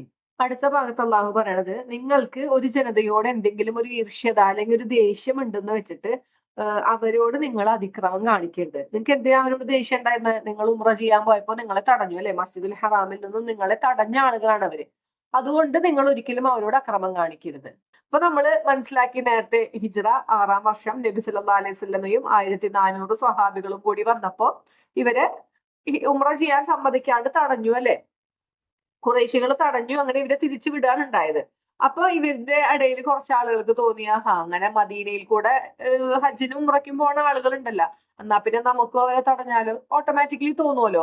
അല്ലെങ്കിലും ഇവരെ തടഞ്ഞ ആ ഒരു സമയത്ത് ബാക്കി സമൂഹങ്ങളൊക്കെ ഉംറയ്ക്ക് പോകണ്ട, അവരൊന്നും തടയണില്ല. ഈ നബി സല്ലല്ലാഹു അലൈഹി വസല്ലമയോടുള്ള ദേഷ്യം കൊണ്ട് നബി സല്ലല്ലാഹു അലൈഹി വസല്ലമേനെയും ഈ സ്വഹാബത്തിനെയാണ് തടഞ്ഞത്. അപ്പൊ ഞങ്ങളെ തടയാണെങ്കിൽ അവരെയും തടയണമല്ലോ. അങ്ങനെ ഒരു ചിന്താഗതി എന്തായാലും സ്വാഭാവികമായിട്ടും വരുമല്ലോ. അപ്പൊ അള്ളാഹു പറയാണ്, നിങ്ങൾ അങ്ങനെ ചിന്തിക്കരുത്. സത്യവിശ്വാസികളായ ആളുകളെ അവരെ നിങ്ങളോട് അള്ളാഹു പറയണ്ട, നിങ്ങൾ നിങ്ങളുടെ സ്വഭാവത്തിൽ നിലവാരം മെച്ചപ്പെടുത്തണം. നിങ്ങൾ ഒരിക്കലും, നിങ്ങൾക്ക് ഒരു ജനതയോട് ദേഷ്യം ഉണ്ട് എന്നുള്ളത് കൊണ്ട് നിങ്ങൾ മറ്റുള്ളവരെ തടയാൻ പാടില്ല. ഇത് ഖുറൈശികൾക്കും ബാധകമാണല്ലേ. അവർക്ക് നബി സല്ലല്ലാഹു അലൈഹി വസല്ലമയോടുള്ള ദേഷ്യം കൊണ്ടാണ് അവര് നബി സല്ലല്ലാഹു അലൈഹി വസല്ലമേനെയും സ്വഹാബത്തിനെയും ഉംറ ചെയ്യാൻ സമ്മതിക്കാണ്ടിരുന്നത്. പക്ഷെ ഇവിടെ അള്ളാഹു ആരോടാ പറയണേ? ഹേ സത്യവിശ്വാസികളെ എന്ന് വിളിച്ചുകൊണ്ടാണ് പറയണത്. അപ്പൊ നിങ്ങൾക്ക് അങ്ങനെ ദേഷ്യമൊക്കെ തോന്നാം, പക്ഷെ അവര് നമ്മളോട് ചെയ്ത പോലെ തന്നെ നിങ്ങൾ അങ്ങനെ ചെയ്യരുത്. നിങ്ങളുടെ സ്വഭാവം മെച്ചപ്പെടുത്തണം, നിങ്ങളുടെ നിലവാരം ഉയർത്തണം എന്നൊക്കെയാണ് അള്ളാഹു ഇതുകൊണ്ട് നമുക്ക് പറഞ്ഞു തരുന്നത്. അപ്പൊ അടുത്ത ഭാഗം പറഞ്ഞത് ഇങ്ങനെയാണ്, വല യജിരിമന്നക്കും, അപ്പൊ നിങ്ങളെ പ്രേരിപ്പിക്കരുത്, കൗമിൻ, എന്ന് വെച്ചാൽ ഈർഷ്യത, ഒരു ഇഷ്ടക്കേട്, കൗമിൻ, ഒരു ജനതയോടുള്ള ഈർഷ്യത നിങ്ങളെ പ്രേരിപ്പിക്കരുത്. സ്വദ്ദൂക്കും, ശ്രദ്ധാന്ന് വെച്ചാൽ എന്താണ്? തടഞ്ഞു എന്നാണ്. അപ്പൊ അവർ നിങ്ങളെ തടഞ്ഞതിനാൽ, അനിൽ മസ്ജിദിൽ ഹറാം, മസ്ജിദിൽ ഹറാമിൽ നിന്ന്, അൻതഅതദു, നിങ്ങൾ അതിക്രമം ചെയ്യുവാൻ, അപ്പൊ നിങ്ങൾ അക്രമം ചെയ്യാനായിട്ട്, അക്രമല്ലേ ചെയ്യണത്? അള്ളാഹുവിന്റെ പള്ളിയിലേക്ക് വരുന്ന ആളുകളെ തടയുക എന്നത് ഒരു അക്രമമാണ്. അപ്പൊ നിങ്ങൾ അങ്ങനെ നിങ്ങൾക്ക് ഒരു ജനതയോട് ഒരു ഈർഷ്യതയുള്ളത് കൊണ്ട് അത് കാരണം നിങ്ങൾ ഒരിക്കലും അക്രമമായിക്കൊണ്ട് അവരെ പള്ളിയിൽ നിന്നും തടയരുത്. ആവനു നിങ്ങൾ പരസ്പരം സഹായിക്കുവിൻ അലൽ ബിർരി വത്തഖ്വ.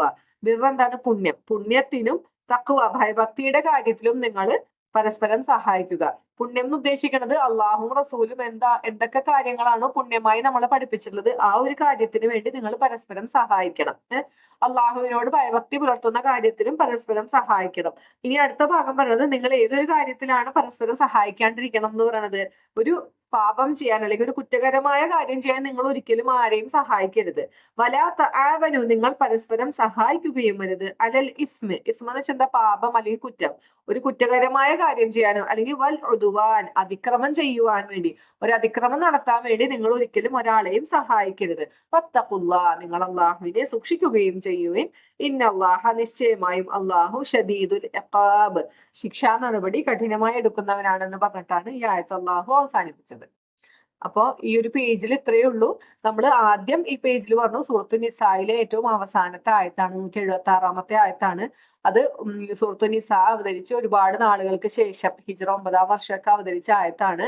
പുതുതായ ഒരു വിഷയമല്ല ആയത്തിൽ പറയുന്നത്. അതിനു മുമ്പ് അള്ളാഹു പറഞ്ഞു തന്ന 12-ാമത്തെ ആയത്തിന് ഒരു ക്ലാരിറ്റി വരുത്തിക്കൊണ്ടാണ് അള്ളാഹു അത് പ്രത്യേകമായി ശ്രദ്ധിക്കാൻ വേണ്ടി സൂറത്തിന്റെ അവസാനം ചേർക്കാനാണ് നബി സല്ലല്ലാഹു അലൈഹി വസല്ലമയോട് കൽപ്പിച്ചിട്ടുണ്ടായിരുന്നത്. അപ്പൊ അത് കലാലത്തുമായി ബന്ധപ്പെട്ട കാര്യമാണ് പറഞ്ഞത്. നമ്മൾ 12-ാമത്തെ ആയത്തിൽ മനസ്സിലാക്കിയിട്ടുണ്ടായിരുന്നു കലാലത്തായി മരണപ്പെടുന്ന ഒരാളുടെ ഉമ്മയൊത്ത സഹോദരങ്ങൾക്ക് എത്ര ഓഹരി കിട്ടും എന്നാണ് നമ്മൾ 12-ാമത്തെ ആയത്തിൽ പഠിച്ചിട്ടുണ്ടായിരുന്നത്.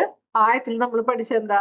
ഈ മരണപ്പെടുന്ന ആൾക്ക് സഹോദരനോ സഹോദരിയോ ഉണ്ടെങ്കിൽ അവരില് രണ്ടുപേർക്കും ഓരോരുത്തർക്കും 6-1 വീതം ഉണ്ടായിരിക്കും. ഇനി 2-ൽ കൂടുതൽ ആളുകൾ ഉണ്ടെങ്കിൽ അവര് സ്വത്തിന്റെ 1/3 ഭാഗത്തിന് ഈക്വലി അവര് പങ്കുകാരായിരിക്കും. തുല്യമായിട്ടാണ് അവിടെ വീതിക്കുക എന്ന് പറഞ്ഞു.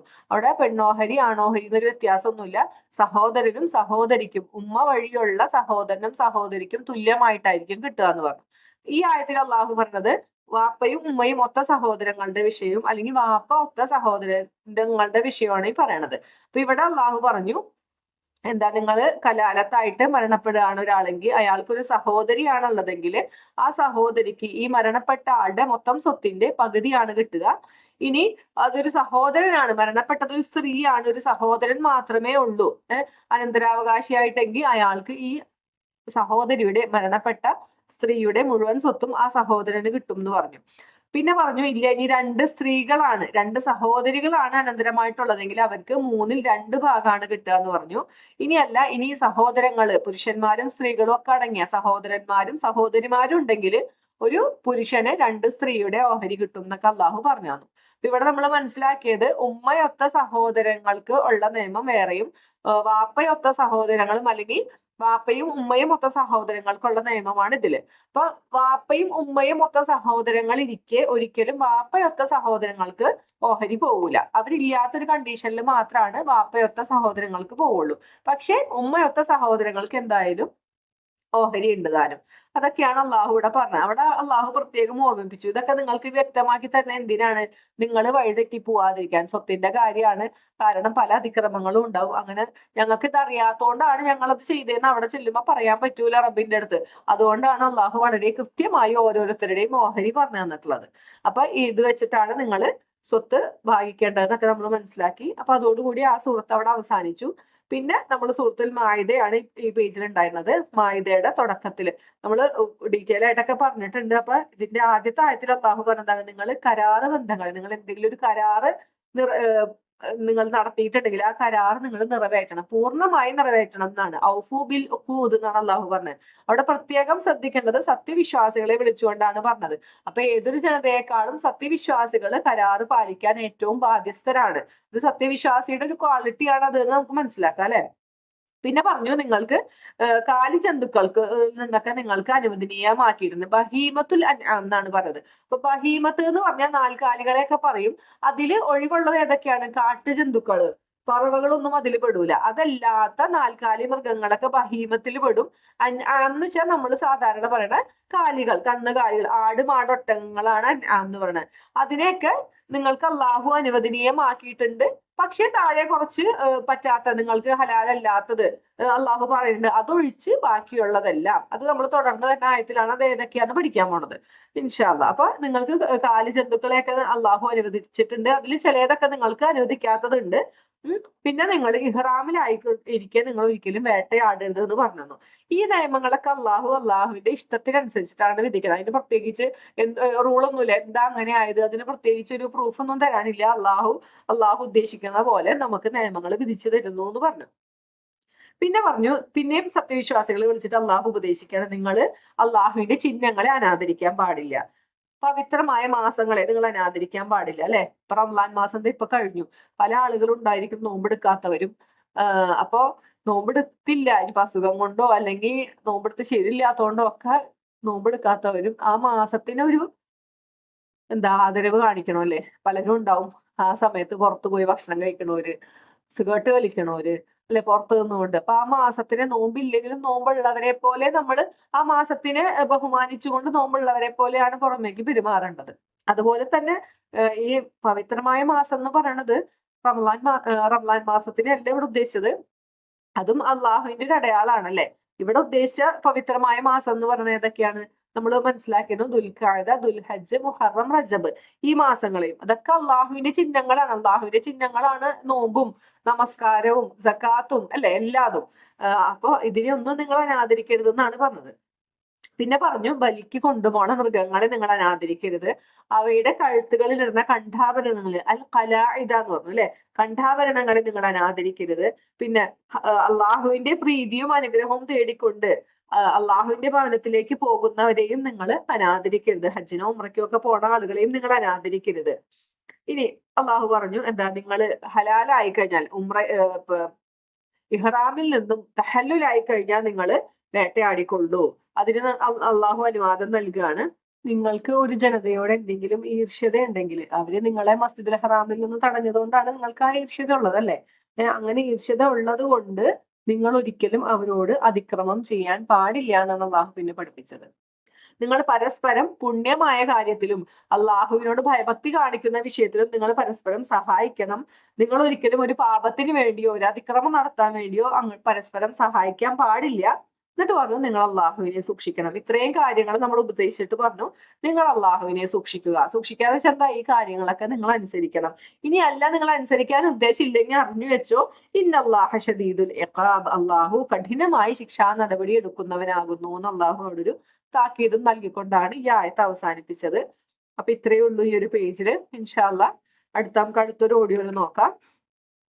സുബ്ഹാനക അല്ലാഹുമ്മ വബിഹംദിക അഷ്ഹദു അൻ ലാ ഇലാഹ ഇല്ലാ അൻത അസ്തഗ്ഫിറുക വഅതൂബു ഇലൈക്. അസ്സലാമു അലൈക്കും വറഹ്മത്തുള്ളാഹി വബറകാതുഹു.